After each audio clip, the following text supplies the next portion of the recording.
नमस्कार मित्रों, चैनल पर सभी का हार्दिक स्वागत और अभिनंदन। साथियों, आज का वीडियो रीतिकाल का अंतिम वीडियो है और भाग 5 का ये वीडियो है, जिसमें अपने रीतिकाल का जो संपूर्ण विवरण था वो इस वीडियो के साथ ही पूरा हो जाएगा। उसके बाद में अंतिम रहेगा आधुनिक काल, तो उसके बारे में भी उसका भी पूरे वीडियो उसके आएंगे। आप ज़रूर चैनल को सब्सक्राइब करें और आगे भर्ती जो अभी और आने की संभावना है, स्कूल लेक्चर कॉलेज लेक्चर की आई हुई है, उसकी तैयारी करें और अच्छे नोट्स के रूप में ये सामग्री है, तो ज़रूर इसका अध्ययन करें आप और मित्रों दोस्तों तक इसको शेयर भी करें, लाइक करें, कमेंट करके राय भी बताएं अपनी। साथियों, भाग 5 की शुरुआत करते हैं हम। जयपुर महाराजा प्रताप सिंह रीतिकाल में ब्रजनिधि नाम से काव्य रचना करते थे, तो ये भी जो है वो एक विशेष इसमें पॉइंट है, बात है, ध्यान रखें। ब्रजनिधि नाम से प्रताप सिंह रीतिकाल के कवि। रीतिकाल में हास्य रसमयी सूक्तियों के लिए बेनी महादेव कवि नाम के कवि बहुत प्रसिद्ध हुए, तो ये भी है। रीतिकाल का अगला पॉइंट अपना है साथियों, रीतिकाल का गद्य साहित्य। तो गद्य और पद्य दो भाग होते हैं काव्य के, तो गद्य साहित्य किस प्रकार का था ये हम देखेंगे आगे इसमें। चैनल को सब्सक्राइब जरूर कर लें प्लीज़ साथियों, जिससे नई नई वीडियो के नोटिफिकेशन आपको मिलते रहेंगे। ब्रजभाषा गद्य गोस्वामी गोकुलनाथ द्वारा रचित 252 वैष्णव की वार्ता और मैं गोकुलनाथ विठलनाथ के शिष्य का एवं 84 वैष्णव की वार्ता में गोकुलनाथ वल्लभाचार्य के शिष्य का जीवन व्रत दर्शाया गया है, तो इसको जरूर जो है आप ध्यान रखें। 252 वैष्णव की वार्ता और 84 वैष्णव की वार्ता में गोकुलनाथ वल्लभाचार्य के शिष्यों का जीवन व्रत है और गोकुलनाथ के विठलनाथ के शिष्यों का, गोस्वामी विठलनाथ के शिष्यों का और गोस्वामी वल्लभाचार्य के शिष्यों का। तो गो का मतलब यहाँ गोस्वामी वल्लभ संप्रदाय का वार्ता साहित्य गोस्वामी विठलनाथ व गोस्वामी गोकुलनाथ जी के वचनामृतों पर आधारित है, यानी आधारित है, तो ये जरूर एक महत्वपूर्ण पॉइंट है। साहित्यों, हिंदी साहित्य का इतिहास से संबंधित बहुत सारे क्वेश्चन आते हैं 180 अंकों के आसपास, तो इनका विस्तृत अध्ययन करना पड़ेगा हमें। इन वचनामृतों को लिपिबद्ध करने वालों में श्री कृष्ण भट्ट, कल्याण भट्ट व हरिराय के नाम प्रसिद्ध है। हरिराम रीतिकाल के ब्रज भाषा गद्यकारों में अग्रणी है। ठीक है साथियों, तो मित्रों ऐसा है कि मेहनत तो लंबी करनी पड़ेगी अपने, तो साल भर की मेहनत होती है, तब हम जो है वो अपना मुकाम हासिल कर पाते हैं, क्योंकि आपाधापी और लाखों बेरोजगारों में स्थान प्राप्त करना या सफल होना बहुत बड़ी बात है। अब है खड़ी बोली गद्य के कौन कौन से, तो ये बहुत महत्वपूर्ण है। मुंशी सदा शुक्लाल का सुख सागर रचना, डॉक्टर नागेंद्र अनुसार सुख सागर ग्रंथ नहीं बल्कि है वो इनका उपनाम था, ये मानते हैं नगेंद्र, जबकि इनका सुख सागर ग्रंथ माना गया है। राम प्रसाद निरंजनी का खड़ी बोली गद्य है भाषा योग वशिष्ठ, तो ये ध्यान रखें। यजुर्वेद और कंठोपनिषद को की नचिकेत कथा पर आधारित है और सदल मिश्र का जो है नासिकेतोपाख्यान ये सदल मिश्र का ग्रंथ है। सुख सागर और सदा शुक्लाल का है, तो नाम से ही है इनका। और लल्लू लाल का प्रेम सागर है। लल्लू लाल का प्रेम सागर भागवत के 10वें स्कंद के चतुर्भुज मिश्र कृत ब्रज भाषा अनुवाद का खड़ी बोली रूपांतर किया गया है, तो लल्लू लाल का ये प्रेम सागर जो ग्रंथ है भागवत के 10वें स्कंद पर है। मुंशी इंशाअल्लाह खां की दास्तान शैली की जो है वो चप्पल और जो है वो तुक में गद्य जो रचना है वो है रानी केतकी की कहानी। तुक में गद्य जो है वो है रानी केतकी की कहानी, जो 1805 के ईस्वी के लगभग लिखी गई है। इंशाअल्लाह खां की, मुंशी इंशाअल्लाह खां की जो है रानी केतकी की कहानी। रीतिकाल का मूल्यांकन, रीति आचार्यों के दोष पहले सामने आते हैं और गुण बाद में। इनका पहला सबसे बड़ा दोष है सिद्धांत प्रतिपादन में मौलिकता का अभाव है, मतलब कि सभी ग्रंथ प्राचीन संस्कृत ग्रंथों पर आधारित है, तो मौलिकता है नहीं, लिया गया है दूसरी जगह से, खुद का नहीं है। रीति कवियों ने मौलिकता का विकास विस्तार के द्वारा ही करने का प्रयास किया। रीतिकाल के कवियों ने लक्षणों के लिए संस्कृत काव्य शास्त्र का सहारा लिया, इस कारण इसमें दोष पहला है। दूसरा है नायक नायिका भेद निरूपण रीति कवि। रीतिकाल में रस विवेचन के संदर्भ में नायक नायिका भेद का विवेचन मतीराम, तोष, रसलीन अनेक इस प्रकार जो है वो अनेक प्रवृत्ति अनेक कवियों ने किया, किंतु इस दिशा में सर्वथा भिन्न शैली के उद्भावक होने के कारण इस युग के आचार्यों में कालिदास त्रिवेदी का एक खास स्थान है। कालिदास त्रिवेदी को खास माना गया।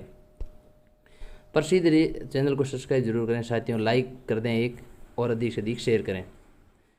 आपका प्यार समर्थन आप अपना बनाए रखें। प्रसिद्ध रीति कवि उदयनाथ कविंद्र और दुले इनके द्वारा क्रमशः पुत्र और पौत्र थे।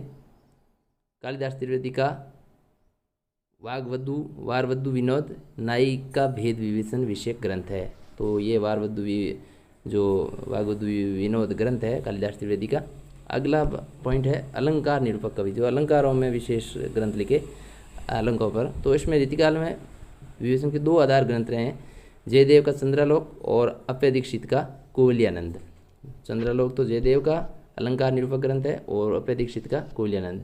जसवंत सिंह भाषाभूषण अलंकार विषय ग्रंथ है। मतीराम के 2 प्रसिद्ध ग्रंथ ललित ललाम और अलंकार पत्रिका। ललित ललाम में मित्रों वेदों सहित 100 अर्थ अलंकारों के लक्षण और उदाहरण प्रस्तुत किए गए। ललित ललाम। भूषण कानपुर के पास तिकवापुर नामक स्थान के निवासी कवि भूषण वीर रस के कवि हैं और छत्रपति शिवाजी और उनके पौत्र साहूजी और छत्रसाल बुंदेला आदि राजाओं के आश्रय में रहते।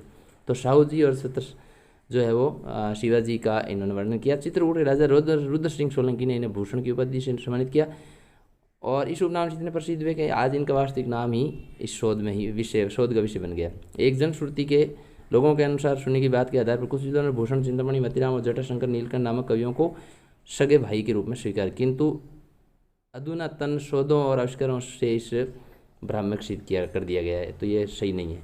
भूषण का वो अलंकार निरूपक विषय प्रसिद्ध ग्रंथ है शिवराज भूषण, जिसमें 105 अलंकारों का प्रयोग किया गया, निरूपण हुआ है। आचार्य कर्म भूषण जितने सफल रहे हैं, कवि कर्म में उतने ही अधिक सफल रहे हैं। तो आचार्य में इतने सफल नहीं हुए, कवि कर्म अधिक हुए। पद्माकर का अलंकार विषयक प्रसिद्ध ग्रंथ है पद्माभरण है। और रसिक सुमति का एकमात्र ग्रंथ है अलंकार चंद्रोदय। दुले के कवि का ग्रंथ है कवि कुलकंठाभरण साथियों। तो कवि कुलकंठाभरण और इसमें 85 छंद है, जिनमें 105 अलंकारों का निरूपण हुआ है। छंदो निरूपक रीति कवि अगला चौथा भेद है। तो इसमें जो है छंदो निरूपक अलंकार पढ़ लिए। अब छंदों के आधार पर मुरलीधर भूषण रीतिकाल के अंतर्गत विस्तृत और व्यवस्थित छंदों विवेचन करने वाले आचार्य मुरलीधर भूषण संभवतः सबसे पहले व्यक्ति है। इनके एतदीशक ग्रंथ का नाम है छंदोहृदय प्रकाश ग्रंथ है। सुखदेव मिश्र मुरलीधर भूषण के बाद इस काव्य के दूसरे साथियों महत्वपूर्ण जो है ये हैं सुखदेव मिश्र है। इनका एतद्विषयक ग्रंथ है वृत्त विचार ग्रंथ है। मतीराम का छंदो विवेचन संबंधी ग्रंथ है वृत्त कौमुदी। छंद सार संग्रह ये इनका ग्रंथ है जो 5 प्रकाशों में विभक्त है। तो वृत्त कौमुदी मतीराम का ग्रंथ है। साथियों राम शाही अगले कवि हैं। छंद निरूपण के क्षेत्र में राम शाही इस युग के सबसे प्रौढ़ आचार्य कहे जा सकते हैं, यानी सबसे प्रौढ़ और अनुभवी। इनका वृत्त त्रिंगिणी नामक ग्रंथ इनकी दृष्टि से नामक ग्रंथ अनेक दृष्टियों से इस युग की महत्वपूर्ण रचना है। वृत्त त्रिंगिणी ये आपके राम शाही का है। रस ध्वनि सिद्धांत के प्रतिपादक थे भिखारीदास, है ना, रस ध्वनि के प्रतिपादक भिखारीदास। पद्माकर के काव्यांग विवेचन संबंधी 2 प्रसिद्ध ग्रंथ है पद्माभरण और जगद विनोद। आचार्य विश्वनाथ प्रसाद मिश्र के अनुसार रीतिबद्ध रचना लक्षणों और उदाहरणों से युक्त होती थी, जबकि डॉक्टर नगेंद्र के अनुसार रीतिबद्ध कवि वे हैं जिन्होंने रीति ग्रंथों की रचना न करके काव्य सिद्धांतों या लक्षणों के अनुसार काव्य रचना की है। तो ये विश्वनाथ प्रसाद मिश्र के अनुसार तो लक्षणों और उदाहरणों से युक्त होती थी और उनके अनुसार नगेंद्र के सिद्धांतों पर। सेनापति काव्यांग विवेचन संबंधी एकमात्र काव्य उपलब्धि है कवित रत्नाकर, जिसमें 5 तरंगे हैं और 394 छंद है। 394 छंद। काव्य कल्प ध्रुव उपलब्ध नहीं है। सेनापति द्वारा वर्णित प्रमुख अलंकार श्लेष है। श्लेष इनका प्रिय अलंकार था। श्लेष का अर्थ होता चिपका हुआ। उत्कृष्ट ऋतु वर्णन और प्रकृति चित्रण के प्रसिद्ध कवि सेनापति माने जाते हैं। परमानुसार बिहारी सरस्वती का समाप्ति काल जो है 1662 ईस्वी माना जाता है। बिहारी की प्रसिद्धि का मूल आधार अन्यतम ग्रंथ सरस्वती है। ये गाथा सप्तशती, आर्य सप्तशती और अमरूक सप्तशती आदि ग्रंथों की प्रेरणा से निर्मित एक विविध रत्नमाला जिसकी आभा के सामने आज भी कोई मुक्त काव्य ठहर नहीं पाता। तो बहुत अच्छा ग्रंथ लिखा था 713 में। मुक्त परंपरा में बिहारी का स्थान सबसे ऊंचा है। डॉक्टर नगेंद्र के अनुसार रीति काल में जो 3 भाग हैं रीतिबद्ध सिद्ध उसमें है वो और मुक्त में रीतिबद्ध में आते हैं ये। रसनिधि का वास्तविक नाम पृथ्वी सिंह था। रसनिधि इनका उपनाम था। पृथ्वी सिंह रसनिधि की ख्याति का मूलाधार रत्न हजारा नामक 2 संग्रह है जो बिहारी सरस्वती के अनुकरण पर लिखित है। वृंद कवि मेड़ता निवासी कवि वृंद ने औरंगजेब द्वारा दी गई समस्या पयो नदी पैरयू चाहे मिश्री की पुत्री की तत्काल पूर्ति की। कवि वृंद की 6 रीतिबद्ध रचनाएं प्राप्त होती है। 12 मासा, भाव पंचाशी का, नयन 25, पवन 25, श्रृंगार शिक्षा और यमक सही। यमक षष्ठी में विविध प्रकार के यमक अलंकार का उपयोग किया गया। कवि वृंद रीतिकाल के सबसे श्रेष्ठ नीतिकार कवि है, तो नीतिकार में वृंद का नाम आता है। बिहारी शस्यी का सर्वप्रथम काव्यात्मक टीका लिखने वाले हैं कृष्ण कवि। कृष्ण कवि ने बिहारी शस्यी के प्रत्येक दोहे की कवि श्रेयबद्ध टीका की थी। विक्रमादित्य उर्फ विक्रम सिंह बिहारी शस्यी के समान ही इन्होंने विक्रम शस्यी की रचना की। विक्रम सिंह ने श्रीमद् भागवत के 10वें स्कंद का हिंदी अनुवाद किया। राम सहाय भगत रीतिकालीन श्रृंगार परंपरा के ग्रंथ राम सत्सई के रचिता है राम सहाय भगत। बेनी प्रवीण माधवदास, तो नाम से हिंदी में 3 कवि मिलते हैं, बेनी भड़ोआकर और बेनी प्रवीण और बेनी वाजपेयी। रीति मुक्त काव्य धारा को स्वतंत्र काव्य धारा कहा जा सकता है। अभिव्यक्ति के क्षेत्र में स्वतंत्रतावादी काव्य व्यंजना प्रदान होता है। रीति मुक्त कवि घनानंद आलम बोधा ठाकुर, ये कुछ है। घनानंद की लौकिक श्रृंगार और भक्ति संबंधी रचनाएं प्राप्त होती है। घनानंद के अब तक के प्राप्त कवि श्रेयों की संख्या है वो 752 और पदों की संख्या 1057 मानी गई। तो ये घनानंद जी के बारे में जरूर ध्यान रखें। घनानंद की काव्य शैली का सर्वाधिक उल्लेखनीय गुण भाषा का लाक्षणिक प्रयोग है। घनानंद अलंकारों का प्रयोग सबसे जो है वो अधिक किया। घनानंद मोहम्मद शाह रंगीले के मीर मुंशी थे, साथ ही फारसी के विद्वान थे। इनकी रचना है इश्क लता में फारसी शब्दों की भरमार है। आलम, इनकी प्रसिद्ध मुक्त करती है आलम कैली और इनकी प्रेयसी का नाम रंगरेजिन शेख था, शेख रंगरेजिन। आलम फारसी के विद्वान थे घनानंद की तरह। ठाकुर ठसक और ठाकुर शतक की रचिता है। ठाकुर ने लोकोक्तियों और मुहावरों का अधिक प्रयोग किया, तो ये ध्यान रखें। जो लोकोक्तियाँ और मुहावर है उनका ठाकुर ने अधिक प्रयोग किया। बोधा की 2 प्रसिद्ध कृतियाँ वीर वारिश और इश्कनामा। वीर वारिश माधवानल काम कंदला की प्रेम कथा पर आधारित है। इसके बाद में देखो आगे है, पंडित जगन्नाथ को छोड़कर कोई आचार्य मौलिक चिंतन का प्रमाण नहीं दे सका। रीति आचार्यों का दूसरा प्रमुख दोष ये था कि उनका विवेचन अस्पष्ट और उलझा हुआ था। हिंदी आचार्यों ने रीति आचार्यों का प्रमुख योगदान यह है कि उन्होंने भारतीय काव्य शास्त्र की परंपरा को हिंदी में जो है वह सरस रूप में अवतरित किया, इन्हें प्रस्तुत किया। द्विवेदी युग ने रीति काव्य को सदाचार विरोधी कहकर नैतिक आधार पर इसका तिरस्कार किया। द्विवेदी युग के कवियों ने छायावाद की सूक्ष्म सौंदर्य दृष्टि रीति काव्य के स्थूल सौंदर्य बोध के प्रति हीन भाव रखती थी। प्रगतिवाद ने इस पर समाज विरोधी और प्रतिक्रियावादी होने का आरोप लगाया रीति काव्य पर, और प्रयोगवाद ने इसकी रूढ़ विषय वस्तु और अभिव्यंजना प्रणाली को एकदम बासी घोषित कर दिया, दुर्गंध गंदी। हिंदी साहित्य के इतिहास में सर्वप्रथम रीति कवियों ने ही काव्य को शुद्ध कला के रूप में संग्रहण किया। रीति का मुक्त काव्य में लक्षणा और व्यंजना से चमत्कृत आलंकारिक उद्भावना का प्राधान्य है। वक्रता का ऐसा वैभव अन्यत्र दुर्बल है। हिंदी साहित्य के इतिहास में शुद्ध कविता की खोज का यह पहला सफल प्रयास था।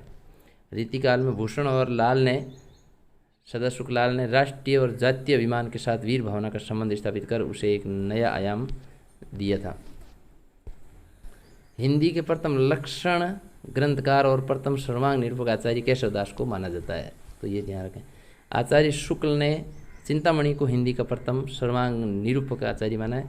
रीतिकाल की सर्वाधिक व्यापक प्रवृत्ति नायिका भेद और श्रृंगार रस विवेचन है। ये इस पर इन्होंने विस्तार से ग्रंथ लिखे थे। रामस्वरूप चतुर्वेदी, डॉक्टर रामस्वरूप चतुर्वेदी ने केशवदास की रामचंद्रिका को छंदों का अजैब घर कहा था, तो ये बहुत महत्वपूर्ण प्रश्न है साथियों। रामस्वरूप चतुर्वेदी ने कहा था। हिंदी में नायिका भेद की प्रौढ़तम रचना करने वाले आचार्य कवियों में सर्वोपरि देव है। नायिका भेद की प्रौढ़तम रचना, नायिका भेद वर्णन की दृष्टि से सबसे पहला ग्रंथ है सुख सागर तरंग। रीतिकालीन कवियों का सबसे प्रिय छंद सवेरा है। छंद निरूपक ग्रंथों में केशवदास कृत छंदमाला सबसे प्राचीन है। हिंदी में रामचरितमानस के बाद बिहारी शस्यी पर सर्वाधिक टीकाएं लिखी गई है। हिंदी में शस्यी परंपरा की प्रथम कृति है कृपाराम की हित तरंगिणी। तो मिश्र बंधुओं ने बिहारी को कवि ही नहीं माना, बिहारी को कवि नहीं माना। बिहारी शस्यी की प्रसिद्ध सबसे बड़ा कार्य कल्पना की समाहार शक्ति, गागर में सागर की भरने की। देव बड़े की बिहारी, इसके जनक है मिश्र बंधु। तो ये बहुत ही महत्वपूर्ण बात है, प्रश्न है, पॉइंट है। पद्माकर के जगत विनोद को श्रृंगार रस का सार ग्रंथ माना जाता है। जगत विनोद गंगा लहरी पद्माकर की अंतिम प्रसिद्ध रचना है गंगा लहरी, जिसमें गंगा का महात्म्य का वर्णन किया गया। आचार्य शुक्ल ने रीतिकाल का प्रवर्तक किसे माना? चिंतामणि को। रीतिकाल का कौन सा कवि प्रकृति चित्रण के लिए विख्यात है? तो सेनापति। श्लेष अलंकार इनका प्रिय था। अमीय हलाल रस भरे श्याम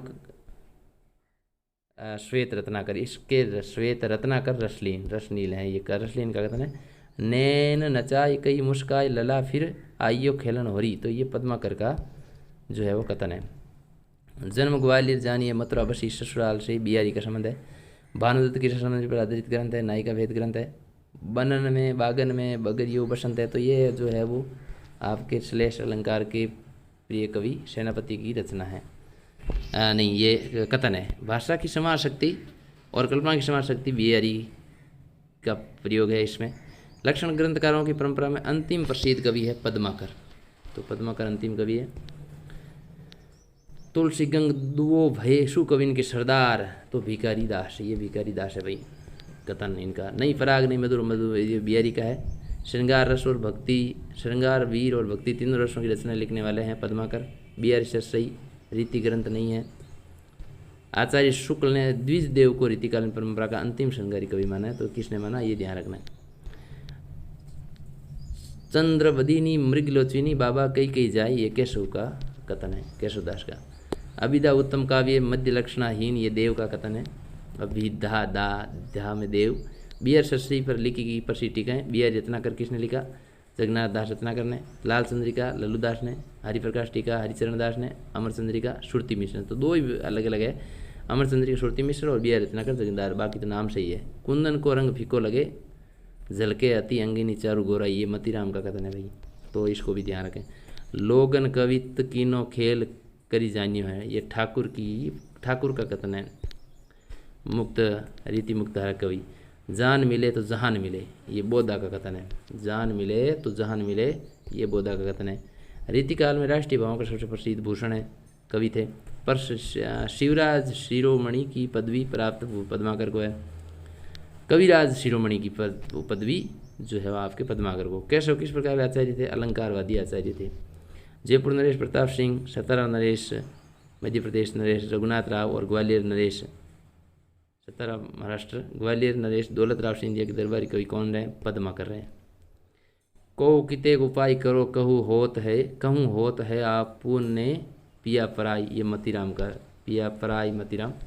आचार्य शुक्ल ने रस रहस्य को मम्मट के काव्य प्रकाश की छाया उद्धार करती माना है।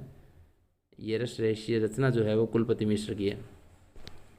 मतीराम करित ललित ललाम पर संस्कृत ग्रंथ कोयलानंद का प्रभाव था। रीतिकाल के किस कवि को संस्कृत के नागेश भट्ट से जोड़ा गया? सेनापति को। द्विजदेव का वास्तविक नाम महाराजा मान सिंह। रीति शब्द का अर्थ है काव्यांग विवेचन की लक्षण और उदाहरण देने की पद्धति। आचार्य शुक्ल ने पूर्व रीतिकाल नाम का उल्लेख गिरीशन ने किया था। आचार्य शुक्ल से पहले रीतिकाल का उल्लेख गिरीशन ने। रीतिकाल के अंतिम चरण का प्रसिद्ध रस सिद्ध कवि पद्माकर है। बिहारी सही दो छंद में है ना, दो हैं वो सभी। रीतिकाल का वह कवि जो अनेक आशीदाताओं के यहाँ भटकते हुए काव्य रचना में निरंतर प्रवृत्त रहा, तो देव हैं देवदत्त द्विवेदी। बिहारी ने सत्सई मिर्जा राजेश सिंह की प्रेरणा से लिखी। देव और मतीराम कवि रूप से अधिक प्रसिद्ध है। मतीराम बूंदी नरेश भाव सिंह के आश्रय में रहते, है ना, ये भी ध्यान रखें। घनानंद की समस्त रचनाओं के संग्रह घनानंद ग्रंथावली का संपादन किया आचार्य विश्वनाथ प्रसाद मिश्र ने। घनानंद निम्बार संप्रदाय में दीक्षित हुए। और रीतिकाल की अविरल परंपरा किस कवि से चली मानी जाती है? चिंतामणि से। हिंदी साहित्य का प्रथम काव्य शास्त्रीय ग्रंथ माना जाता है केशवदास कवि प्रिया को, जो प्रथम काव्य शास्त्रीय ग्रंथ है। फागु की भीड़ अमीरन में गई गोविंद ले गई भीतर गोरी, पद्माकर का कथन है ये, तो ये बहुत ही महत्वपूर्ण है, पूछा जाता है। बिहारी की कविता को शक्कर की रोटी का पद्म सिंह शर्मा ने। काव्य की रीति सीख्यो सु कवि न सो, तो ये भिखारी दास का कथन है। रीति काव्य की भूमिका के रचिता डॉक्टर नगेंद्र। रीति काव्य की भूमिका ये ग्रंथ है नगेंद्र का। बिहारी शस्य की भूमिका रचिता है पद्म सिंह शर्मा। ललित कलाओं का स्वर्ण युग रीतिकाल को कहा जाता है। केशव कृत विज्ञान गीता में प्रतीक शैली का प्रयोग हुआ, ये ध्यान रखें। रहीम का प्रिय छंद बरवे छंद है।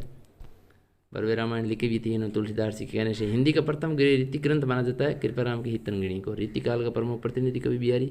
आचार्य शुक्ल ने घनानंद को लाक्षणिक मूर्तिकर्ता कहा था। काल क्रम से कवि कौन है? सबसे पहले केशवदास, फिर चिंतामणि, मतीराम और पद्माकर। बैनी परवीन की तुलना आचार्य शुक्ल ने किन दो प्रसिद्ध कवियों से की? मतीराम और पद्माकर से। आधुनिक काल में घनानंद ग्रंथावली का संपादन रामवृक्ष बैनीपुरी ने किया था और कृष्ण बिहारी मिश्र ने बिहारी से देव को श्रेष्ठ माना है। बिहारी से देव को श्रेष्ठ माना, तो ये लड़ाई इन्होंने छेड़ी थी मिश्र बंधुओं ने। सर्वाधिक आशीदाताओं में देव रहे थे। रामचंद्र का 39 सर्गों में वो विभक्त है। तो इस प्रकार ये आपको ध्यान रखना है। जनश्रुत्यानुसार किस रीतिकालीन महाकाव्य की रचना एक रात में की गई? तो रामचंद्रिका केशवदास की रचना। मतीराम ग्रंथावली की आलोचना तो भूमिका कृष्ण बिहारी मिश्र की रचना है। कवि और बिहारी लाल ये रचना है और राधा कृष्ण दास की है। शास्त्रों तेरे दो अमल की बिहार सरसे का प्रथम दोहा है। मेरी बहु बाधा हरो राधा नागरीश्वर, ये इनका प्रथम दोहा है। तो इस प्रकार आपके रीतिकाल का पूरा भाग पूरे हो गए सभी। अगला भाग आपके पास जल्द आएगा साथियों, अपलोड होगा भक्ति यानी आधुनिक काल का जो अंतिम काल है। देखो आदिकाल के वीडियो अपलोड है मेरे सभी, और भक्ति काल और आदिकाल के, तो अंत तक देखें ज़रूर। और सभी का साथ आपका रहा, इसके लिए बहुत बहुत धन्यवाद। आगे भी अपना अमूल्य समय देकर के साथ बने रहे। मिलते हैं एक और वीडियो के साथ, तब तक के लिए जय हिंद जय भारत। थैंक यू साथियों।